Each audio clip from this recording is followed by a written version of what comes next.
o programa Quarta Dimensão, agora na TV Vila Velha, se empenha na difusão da verdade sem algemas.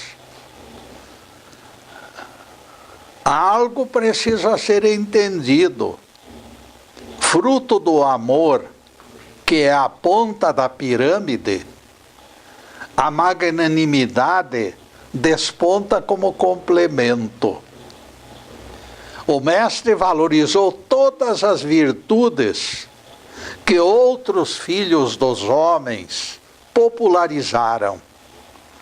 Ele formatou o sentido legítimo do afeto e libertou as mulheres da escravidão de companheiros pouco civilizados. Neste ponto, entretanto, teremos de admitir algo inédito. Nosso Rabi, em termos de magnanimidade, nem pensem que ele possa ser alguém menor que qualquer outro. Porque Jesus foi realmente o nosso grande mestre e o nosso caminho. Ninguém foi capaz de superá-lo na aceitação da cruz e na silenciosa conformação aos termos de julgamento iníquo.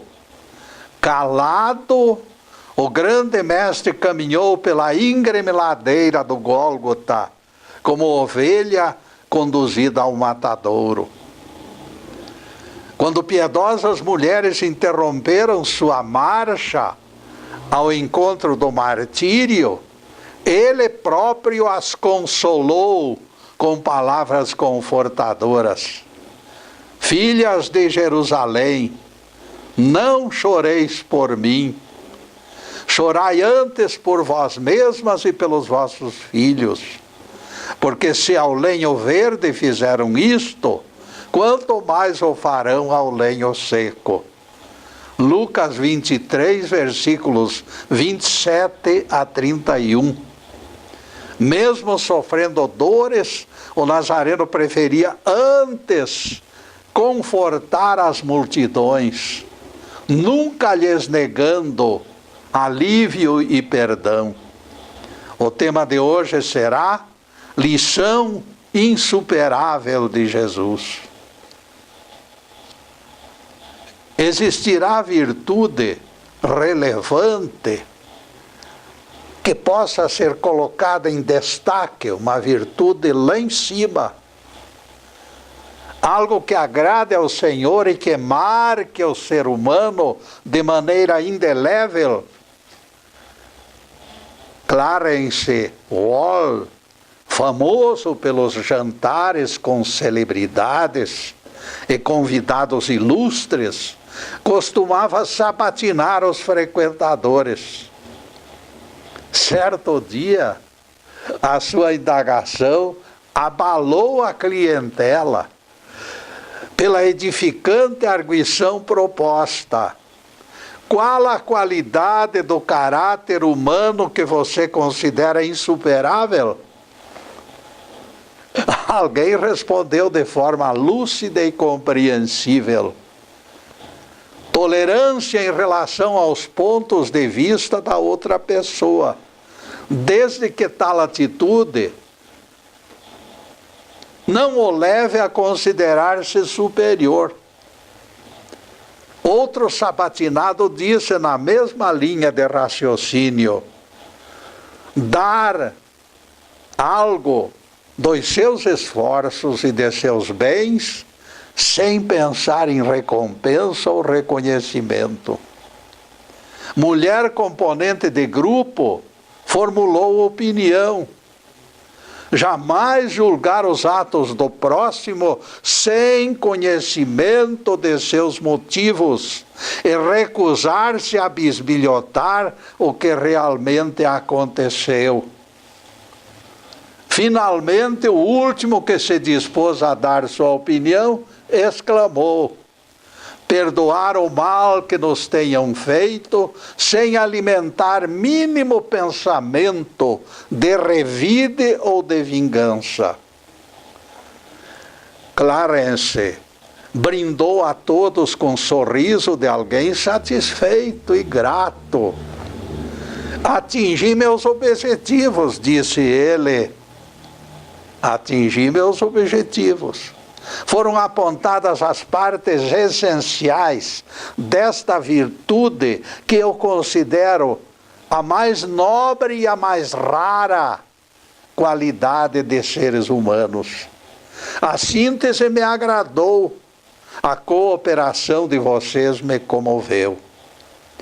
Sim, disse alguém, mas está na hora de apontarmos o nome desta virtude tão alta. E o próprio Clarence definiu a distinta comenda dos seres evoluídos. Esta virtude sublime, meus amigos, é a magnanimidade, exclamou Clarence. Não é fácil. Eu não consigo ser magnânimo, pelo menos nesta quadra da vida. E por isso esta hora de cogitação está na hora de exigir que alguém que eu não consiga dizer a alguém que seja assim. Eu não posso exigir dos outros o que não consigo fazer eu mesmo. Somente a extensão do aprendizado fornecerá envergadura para que alguém renuncie de bom grado ao que considera posse legítima. Como autêntico distintivo angelical, a renúncia seria dolorosa para humanos que competem por vantagens. Jesus provou seus poderes pela simples presença, quando os enviados do Sinédrio para prendê-lo, o sabatinaram e quiseram levá-lo para o matadouro, meus caros.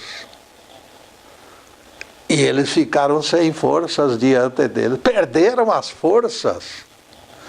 Jesus mostrou que tinha capacidade para esmagá-los, simplesmente sem arma, sem a mínima opção de enfrentamento. Infelizmente, nós ainda não percebemos que pela magnanimidade, anjos galgaram posições. E nós continuamos nos debatendo em esquemas prepotentes. Escutem o que diz o dicionário e vocês entenderão.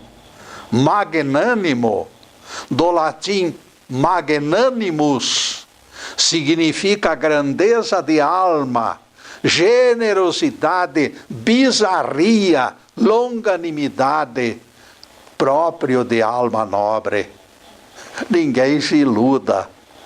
Alcançar qualidades de caráter com este padrão será evidentemente prova de amadurecimento. Não é para nosso bico, diz o povo no seu jeitão simples. E a grandeza de alma é transferida para esferas superiores. Melhores dicionários do mundo oferecem panorâmica coerente. Magnanimidade é a ausência de melindres, imperturbável reação diante de ressentimentos e completa indiferença perante injúrias. Tais definições mostram idêntico significado em termos globais. 3 frases de Jesus, meus caros, no Sermão da Montanha, revelam alicerces de sua prática, nem sempre aceita pelo machismo dos seres humanos. Primeira frase: não resistais ao perverso, mas a qualquer que vos ferir a face direita, apresentai-lhe a outra face. Mateus 6, versículo 39. Segunda frase: ao que demandar contigo e tirar-te a túnica, entrega-lhe também a capa. Mateus 6, versículo 40. Terceira frase: se alguém te obrigar a caminhar com ele 1000 passos, segue com ele 2000. Mateus 6, versículo 41. Jesus pregou e exemplificou, ensinou e viveu suas recomendações. Ele tinha condições necessárias para deter e paralisar os soldados enviados para prendê-lo, como dissemos há pouco.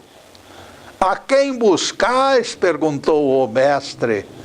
E eles responderam: a Jesus o Nazareno. E Jesus lhes disse: sou eu. Eles, porém, recuaram e caíram por terra. Amoleceu as pernas dos gajos. Jesus repetiu a mesma pergunta e escutou a mesma resposta. Outra vez os guardas desabaram. Esta narrativa que se encontra em João 18, versos 4 e 8, mostra que a simples presença do nosso Rabi paralisou os soldados. É significativo entendermos que, apesar da posse da força, a vítima da sentença iníqua nada fez contra aquela injustiça. E aqui se revela o busilis da questão: nem sempre o mais forte prevalece. O prisioneiro poderia ter se afastado, até mesmo escarnecendo daqueles soldados incapazes de se manter eretos. Ao contrário, porém, Jesus repetiu outras das suas atitudes surpreendentes. Com os adversários tombados, perturbados e inertes em sua frente, o nosso Rabi lhes disse: se é Jesus o Nazareno que buscais, deixai que estes vão embora. E logo em seguida se entregou. Assim os guardas dos judeus prenderam Jesus. João 18, verso 12. O mestre provou a realidade básica do Evangelho. É preciso negar-se a si mesmo para se firmar e crescer. Quem perde a vida, recupera a vida. E neste ponto, caros irmãos, nós vamos fazer a primeira interrupção no programa para os comerciais do canal. Mas é um instantinho só. Daqui a pouco estaremos de volta. Obrigado.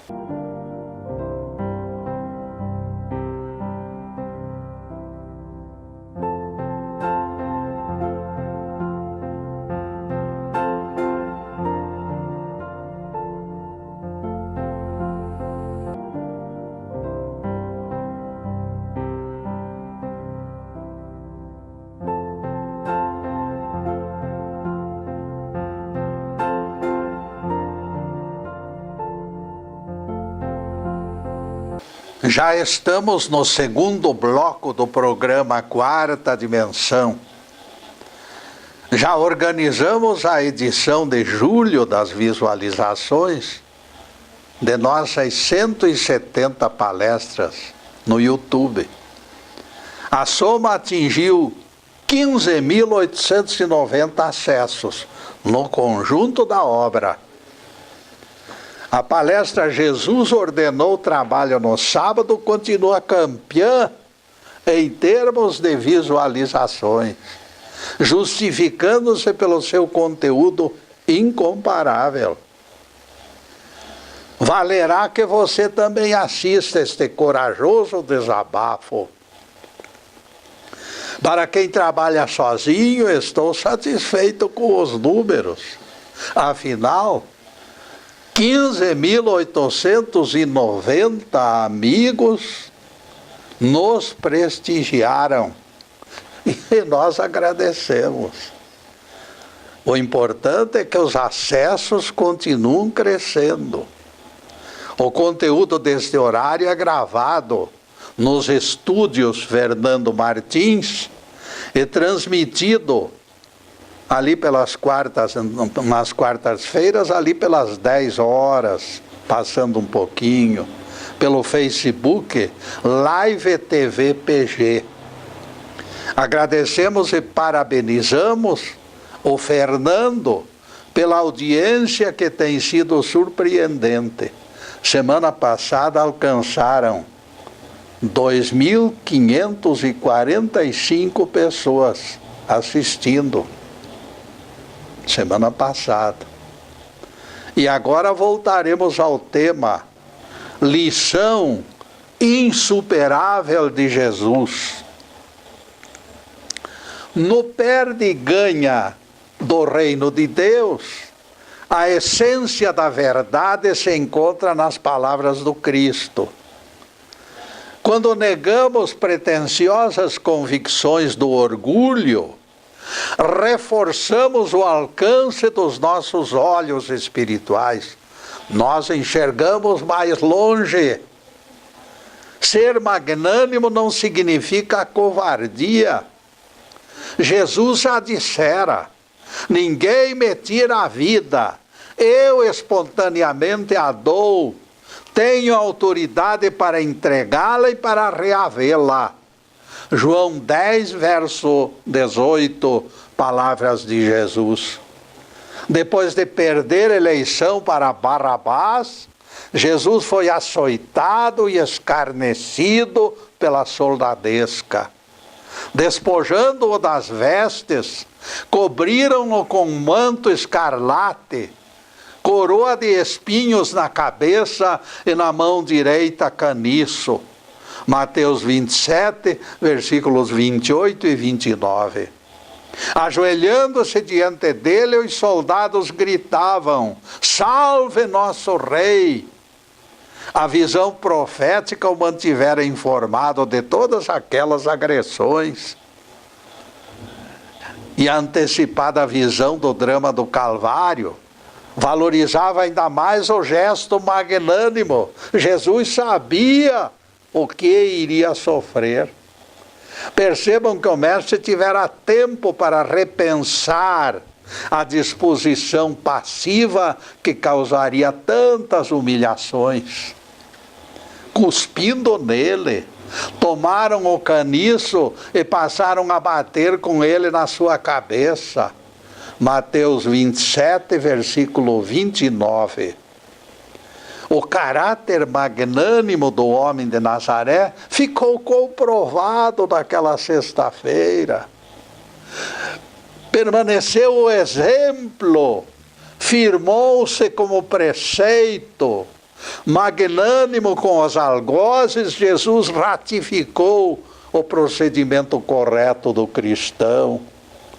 Para rematar a lição magnânima, pouco antes de entregar o Espírito, Jesus ainda gritou sua compaixão pelos próprios agressores. E isso é magnanimidade. Ele disse lá no alto da cruz: foi, Pai, meu Pai, perdoai-os, eles não sabem o que fazem. Lucas 23, versículo 34. Aquele que possui condições para esmagar o algoz e não o faz, em nome do Cristo, este completará a estatura legítima de um filho de Deus. Aquele que procura ser magnânimo, por mais que seja simples e pouco letrado, será identificado naquele dia, no dia do juízo final, caríssimos. A virtude dos mártires é o selo do cristão autêntico. O caminho deles vem sendo calçado com as pedras do Calvário, mas o roteiro da ascensão será revestido pelo alto. Não existem sinais vermelhos que paralisem o desprendido viajante. A renúncia ao próprio direito sempre foi sortilégio tão poderoso que faz chover no deserto.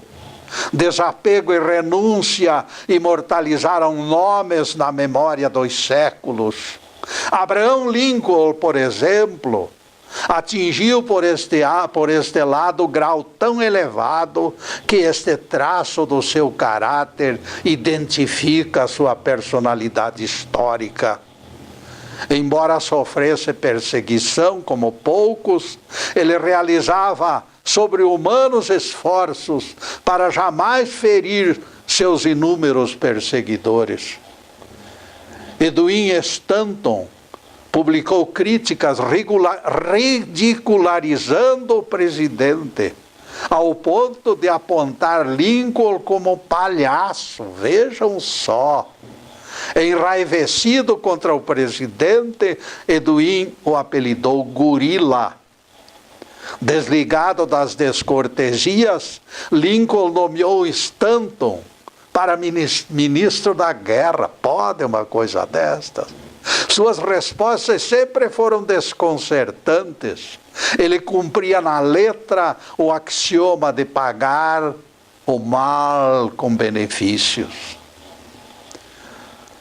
Nos questionários que pediam as razões para indicação, o presidente escreveu tratar-se do melhor homem para o cargo. Mesmo lisonjeado com a nomeação e valorizado com o elogio, porém, Edwin Stanton continuou chamando Lincoln de tolo. Alguém indignado veio revelar este procedimento desleal daquele membro do governo. Surpresa, a pessoa que esperava a explosão de cólera do presidente Lincoln escutou-o dizer com calma, sem a menor restrição ao aspecto maldoso: se ele declarou isto, meu amigo, deve ser verdade, pois Stanton geralmente tem acertado em suas afirmações. Vejam só a grandeza de Lincoln. Algo trágico, entretanto, ocorreria pouco tempo depois. Abraham Lincoln foi assassinado. Edwin Stanton chorou amargamente na cabeceira do velório, reconhecendo sua injusta campanha desmoralizadora. Ao sair da câmara mortuária, ele declarou com voz embargada pelos soluços: acaba de tombar o maior líder de homens que o mundo já conheceu. E o ministro da guerra, comovido, apontou o corpo inerte, mostrando que finalmente reconhecera a nobreza do presidente. Pode até mesmo tardar, mas ninguém permanecerá indiferente diante de alguém magnânimo. Nós, mortais de carne e osso, não deixaremos de admirá-los, reconhecendo sua condição de missionários do Altíssimo. Verdadeiros missionários, estes sim eu reconheço. A luminosidade da aura destes gigantes os identifica onde quer que se encontrem. Embora reconhecendo as dificuldades de agir de forma magnânima, a consciência nos força a esclarecer que não existem alternativas. Nós não chegaremos lá em cima enquanto não nos dobrarmos a esses requisitos. Ou reduzimos a pressa em devolver ofensas, ou as rodas do nosso progresso espiritual ficarão bloqueadas. Aquele olho por olho, dente por dente de Moisés nunca resolveu nada. Ninguém confunda o velho preceito obsoleto do mosaísmo com justiça. A vingança perdeu validade. A vingança faz parte do lado humano da Bíblia. Esmagar o agressor aumentará ainda mais a profundidade do abismo. Ninguém se iluda ou espere coisa melhor da violência. Para muita gente, todavia, a única forma de aplacar a raiva será o recebimento da cabeça de João Batista numa salva de prata. E neste ponto, caríssimos, nós vamos fazer mais uma pequena interrupção no programa para os comerciais do canal. Mas é um instantinho só. Daqui a pouco estaremos de volta. Obrigado.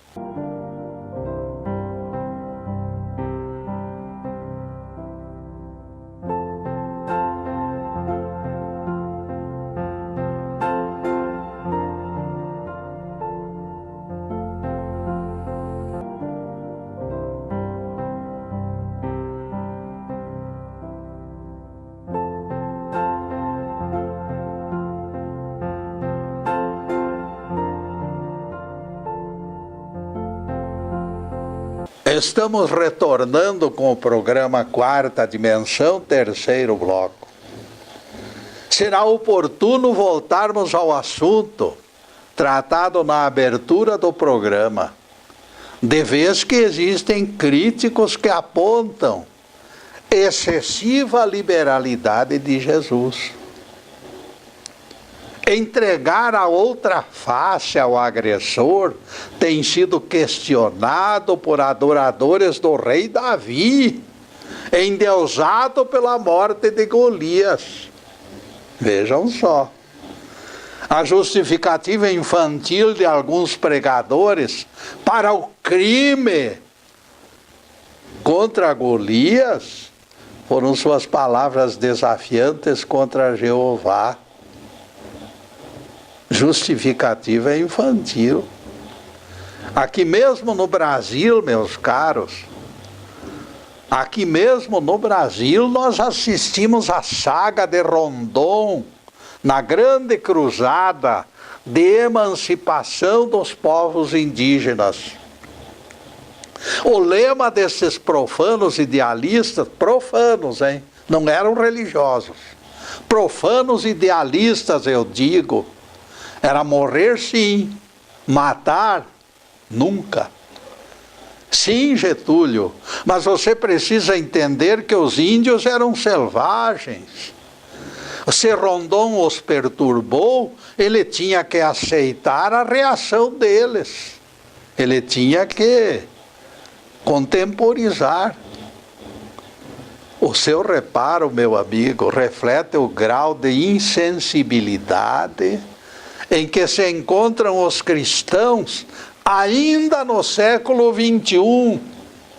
Eu já escutei discurso condenando o aborto de pregadores, de igrejas. Hoje eles diziam isto, condenando o aborto com toda a ênfase, com toda a verbosidade, e no dia seguinte elogiando Davi pela morte de Golias.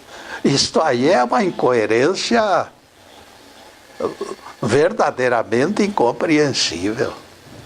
Será sempre difícil convencer brucutus de que a não violência é a maneira de salvar o nosso mundo. E agora a continuidade do tema de hoje, lição insuperável de Jesus. Sem saborear vingança, devagar, como apetitosa iguaria, o equilíbrio jamais voltará para algumas pessoas violentas. As mãos tremem de satisfação quando o bandido é agarrado e maltratado. Agora só resta castigá-lo bastante, eles dizem, eufóricos. Infelizmente, enquanto não nos tornarmos verdadeiros cristãos, continuaremos embalando na corda bamba da vingança. Em nossa longa trajetória evolutiva, parece que a magnanimidade será a derradeira conquista, a última gota da taça de salvação. Alguns anos atrás eu assisti filme cinematográfico e certo trecho me provocou até uma sonora gargalhada. O inesperado da cena a tornou hilariante. Tratava-se de história do apóstolo Pedro. Na primeira parte, o pescador foi preparado por Jesus a perdoar os inimigos e até orar pela felicidade deles. Naqueles contatos íntimos com os 12 apóstolos, o mestre priorizava relações fraternas. Foi tão persuasiva a recomendação que Simão Pedro sentiu firmeza. Ele já pensou que era o tal. Já estou apto a conviver em paz com todo mundo, pensou Simão. O filme contava que alguém dali para diante não deu sossego a Pedro. Provocações incessantes o perturbaram, sem a menor trégua. Organizara-se campanha orquestrada para tirá-lo do sério. Pedro foi suportando o deboche a custo enorme, com a mente mergulhada nas lições de Jesus. Ele procurava o amparo de Jesus para não liquidar o adversário. Mas o seu algoz desejava mesmo era tirá-lo do sério. Até que o velho pescador percebeu que chegara nos limites. Matatias, era esse o nome do sujeito que não largava do pé do apóstolo Pedro. No último lance, ele se aproximou de Simão Pedro e permaneceu por perto, como um carrapato importuno. Parecia milhares de pernilongos torturando pescadores à beira de um rio. Quando percebeu Simão Pedro extremamente irritado, ele disse: você já aprendeu lição do seu mestre, de que é obrigado a entregar a outra face se eu lhe der um bofetão? Aquilo foi a gota d'água. O pescador esqueceu as lições de Jesus, investiu sobre o adversário como boi bravo e deu-lhe apenas um murro que o deitou por terra desacordado. O sujeito ficou estendido na grama durante bastante tempo. A cena tornou-se extremamente hilariante pelo seu caráter inesperado. Ninguém esperava aquela reação, mas de rescaldo restou a lição. Meus caros, neste ciclo, ninguém se encontra suficientemente capaz de ostentar magnanimidade. Criaturas humanas imperfeitas, todos nós, sofreremos durante bastante tempo os efeitos deletérios do descontrole emocional. Somente longo aprendizado fornecerá suficiente envergadura para absorvermos os reforços de amor, do amor, porque o amor tudo vence. Quando nós formos dominados realmente pelo amor autêntico, nós entenderemos isto. Antes não. A natureza não dá saltos. Isto esclarece e justifica a recaída do apóstolo Pedro naquele filme. Ninguém se iluda com fórmulas improvisadas de santidade. Tudo isto é balela. Isto não existe. Tudo chegará no tempo certo. Ninguém progride usando varinha de condão. Fadas, sortilégios e talismãs não existem. Novo nascimento, como prometem pregadores, não passam de miragens. Ninguém esqueça que o apóstolo Pedro traiu 3 vezes o mestre. E no episódio do Quo Vadis, ele fugiu de Roma apavorado. Nós já temos apontado figuras extraordinárias na terra que são enviadas como professores e peregrinos do sacrifício, incluindo a figura jovial de Noé. A Bíblia as registra, todas elas estão na Bíblia. Elas mostram crescimento porque possuem mais tempo de janela que nós, ou porque aproveitaram melhor as lições. Foram mais perseverantes. Ninguém as considere perfeitas, porém. Embora em nossa frente, bem lá na nossa frente, elas não alcançaram ainda os últimos degraus. Nenhuma delas pertence ao sétimo céu, na opinião abalizada de Jesus, não é na minha. Jesus foi claro quando revelou para Nicodemos: ninguém subiu ao céu, senão aquele que de lá desceu, a saber, o Filho do Homem. João 3, verso 13, palavras de Jesus. Quem disser que Abraão foi para o céu, que Noé está no céu, que fulano ou beltrano se encontram no paraíso, é semeador de inverdades. Conforme revelação para Nicodemos, somente Jesus teve passaporte para transitar no refúgio mais alto. Dos terráqueos, Jesus foi único. Colônias espirituais abrigam os chamados mortos. Estes mundos espirituais têm sido confundidos com o sétimo céu. Percebam que ainda hoje nós citamos Lincoln, meus amigos. Admiramos a figura do grande estadista, reconhecemos que se trata de um espírito evoluído, muito mais evoluído do que nós. Apontá-lo como perfeito, porém, seria incoerência. Em nosso planeta, somente Jesus foi perfeito, mais ninguém. Mas não será pelo fato de sermos imperfeitos que Deus vai desprezar o esforço nosso de cada dia. Deus é sensível à nossa burrice. Vocês acham que o pai terreno desmerecerá o cartão de aniversário rabiscado e feio, feito pelo filhinho de 3 anos? Lá na Assembleia de nossos veneráveis irmãos mais velhos, existem figuras exemplares, eu sei.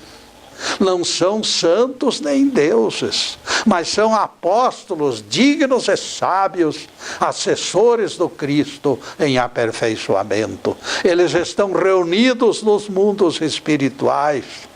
Todos os seres que defendem a justiça e lutam pela paz são discípulos do nosso Cristo, do nosso Deus.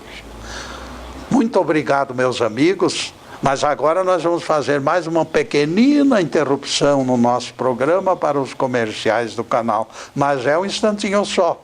Daqui a pouco estaremos de volta. Obrigado.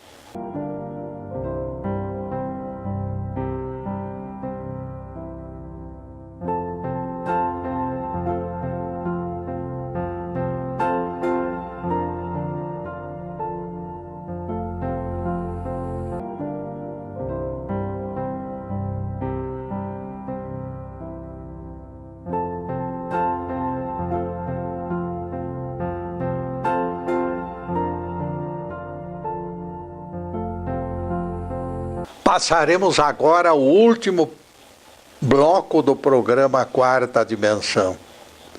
Anotem na agenda. Toda semana temos dia de encontro, é a sexta-feira. Para a próxima semana já estamos preparando novos assuntos para explicar Bíblia e especialmente os Evangelhos. Em seguida, os últimos questionamentos sobre o assunto em estudo. Lição insuperável de Jesus. Quem pode negar, meus caros, a afirmação que fizemos, as afirmações que fizemos durante todo esse último bloco?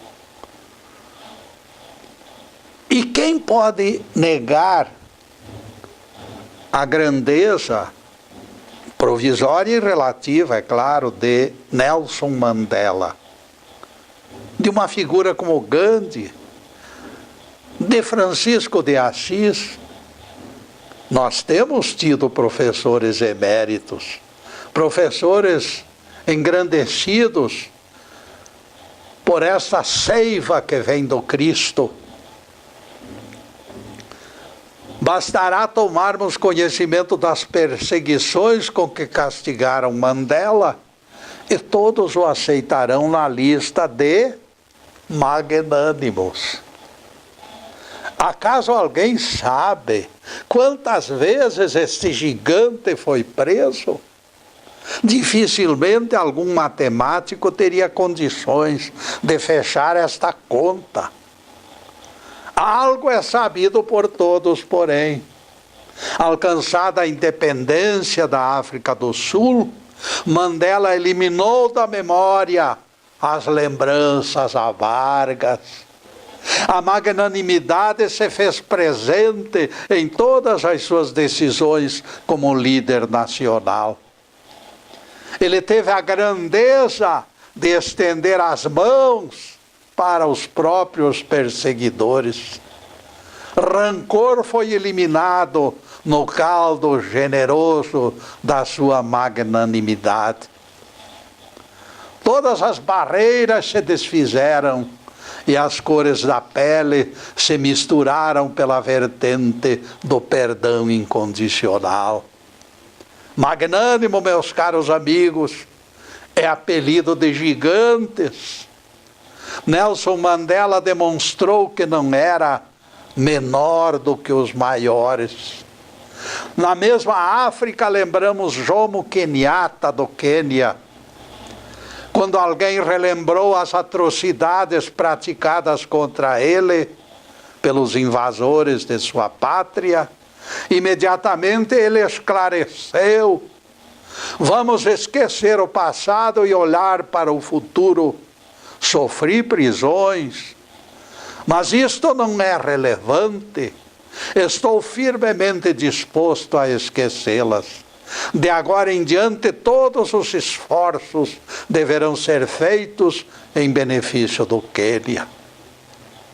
As palavras não rancorosas mostram o perfil do ser humano magnânimo, que prefere se desviar para os lados acolhedores da bênção. Preferir a bênção definiu o futuro comprometido com os ideais libertadores do Evangelho.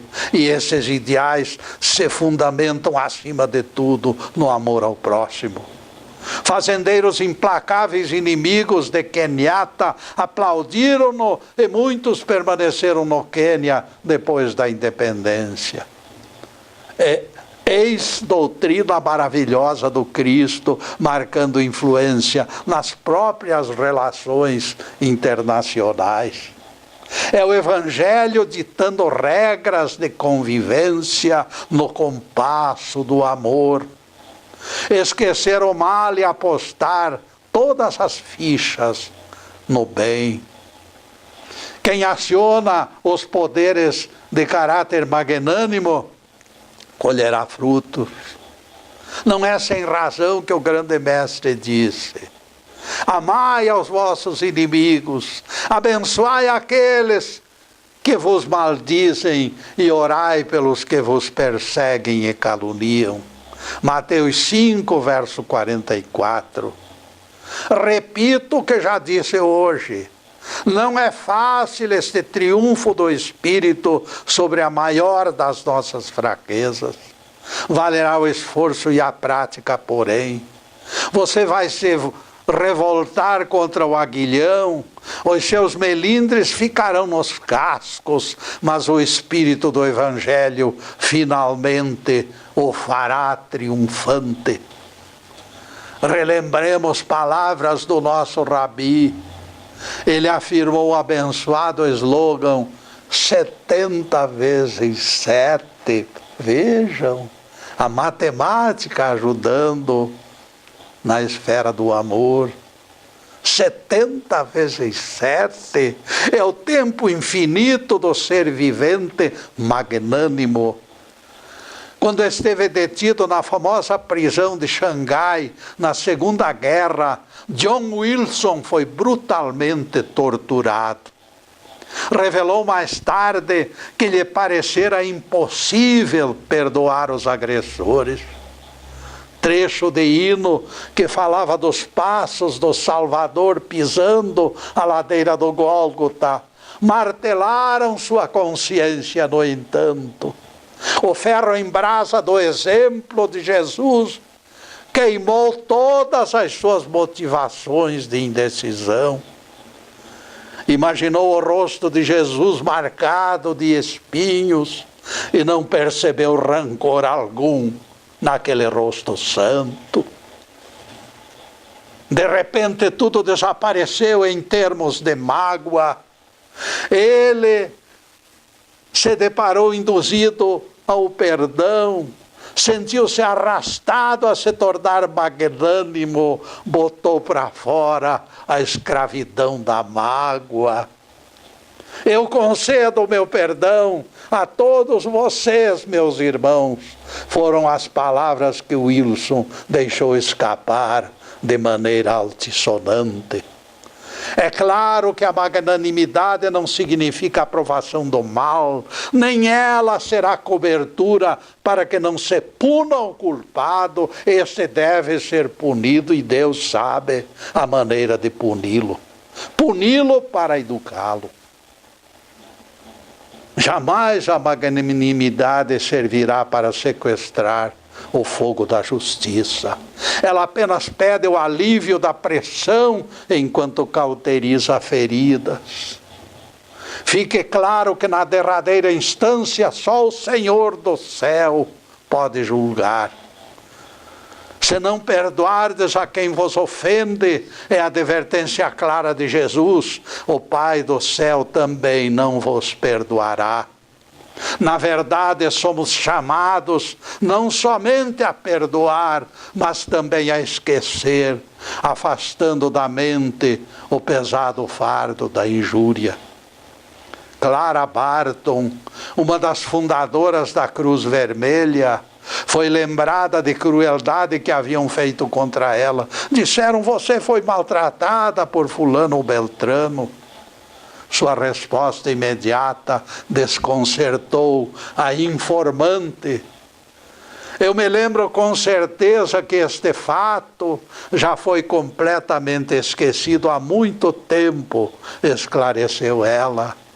Os evangelhos mostram que Jesus fez da prática da magnanimidade o principal objetivo para a teste do caráter. Ninguém entrará no céu levando sombras do rancor que alimentou durante a vida. Vejam que Moisés ordenava o apedrejamento da adúltera.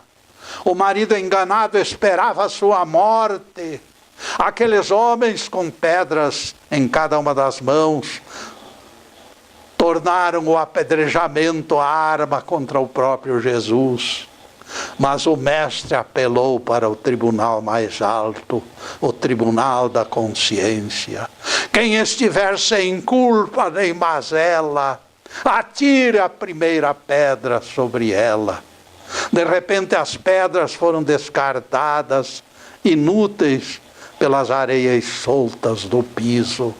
Louvado seja Deus! Que o Senhor nos abençoe e nos guarde, que o Senhor faça resplandecer o seu rosto sobre nós e tenha misericórdia de nós. Que o Senhor sobre nós levante o seu rosto e nos dê a paz.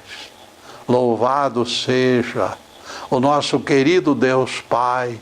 Louvado seja o santo nome de Jesus, o nosso Cristo. Obrigado, Deus.